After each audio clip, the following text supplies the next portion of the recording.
আজকে শিখে নিন একেবারে ঘরোয়া স্টাইলে তৈরি সর্ষে পাবদা। দারুণ স্বাদের রেসিপি, যা খেলে মন ভরে যাবে। আমি ইতি, আর আপনারা দেখছেন ইতিস রেসিপি।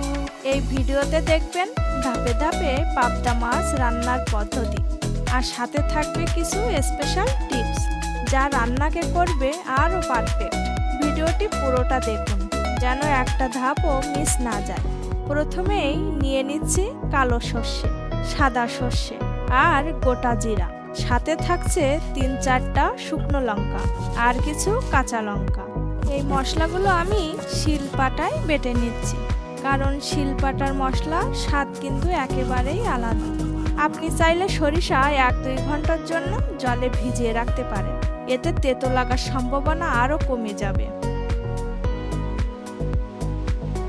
এরপর কেটে নিচ্ছি 4টা কাঁচা লঙ্কা।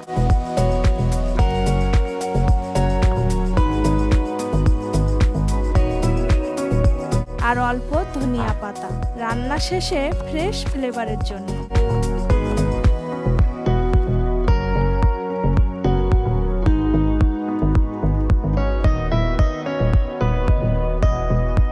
এবার চলে আসি পাবদা মাছের কাছে। মাছগুলো দেখতে খুব সুন্দর, তার উপর প্রতিটাতে ডিম আছে।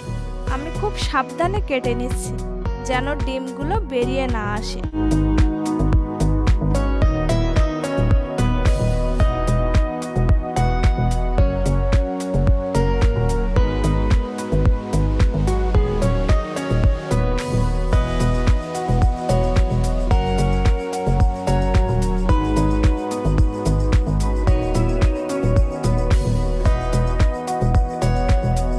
তারপর মাছগুলিতে লবণ, হলুদ আর একটু সরিষার তেল মাখিয়ে কিছুক্ষণ ম্যারিনেট করে রাখছি।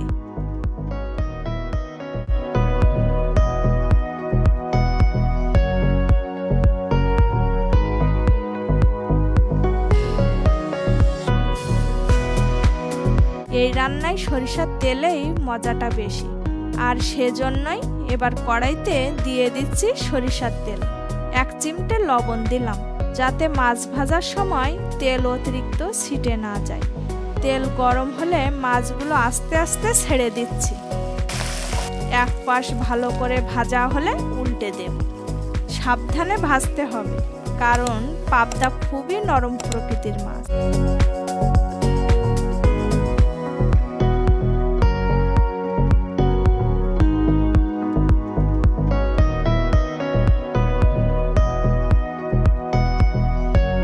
এবার সেই তেলেই ফোড়ন দেব কালো জিরা আর 3টা শুকনো লঙ্কা। তারপর হলুদ গুঁড়ো, কাশ্মীরি লঙ্কা গুঁড়ো আর বাটা মশলা দিয়ে ভালো করে কষিয়ে নেব। কাশ্মীরি লঙ্কার গুঁড়ো দিলে রান্নাটা দেখতে দারুণ হবে। এরপর পরিমাণ মতো জল দিয়ে দেব।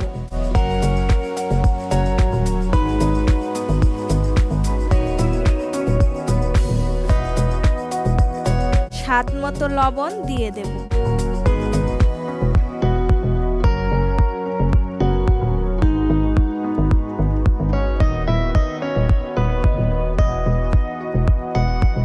জল ফুটলে মাছগুলো কড়াইতে দিয়ে দিলাম।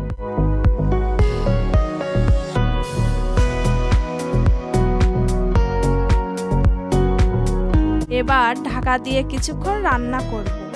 মাছের উপর খুব বেশি নড়াচড়া করব না, কারণ পাবদা মাছ ভেঙে যেতে পারে। কড়াইটা একটু ঝাঁকিয়ে দেব। তারপর কাঁচা লঙ্কা দিয়ে দিচ্ছি।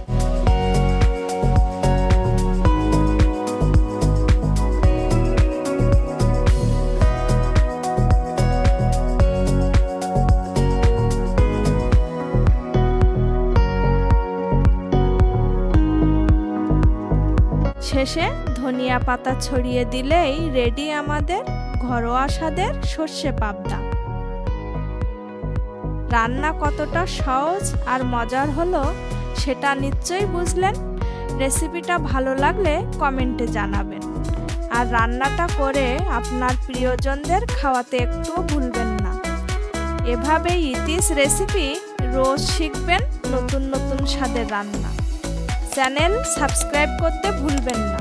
আর চাইলে দেখে নিতে পারেন আমার মাছের অন্যান্য রেসিপিগুলিও। ভালো থাকবেন, সুস্থ থাকবেন। দেখা হবে আগামী ভিডিওতে।